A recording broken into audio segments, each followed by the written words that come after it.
Hello friends, I am coming. আজকে মা আলু মাখা করবে। তো তার জন্য একটি চাটুর মধ্যে তেল দিয়ে সেই তেলের মধ্যে শুকনো লঙ্কাগুলো ভেজে নিয়েছি। তো একটি পাত্রের মধ্যে ওই পেঁয়াজ আর লঙ্কাগুলো তেল দিয়ে গুঁড়ো গুঁড়ো করে নিচ্ছে। তারপর এটার সঙ্গে আলুগুলো ভালো করে চটকাচ্ছে। চটকে এটার সাথে একটি ডিম দেবে। ডিম দিয়ে আলু মাখা খেতে আমার ভীষণ ভালো লাগে।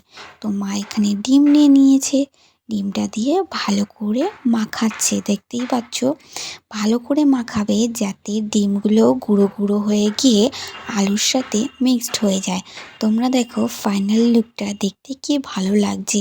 দেখতে যেরকম ভালো লাগছে খেতেও সেরকম টেস্টি হয়েছে। তোমরাও বাড়িতে ট্রাই করতে পারো। ওকে, বাই।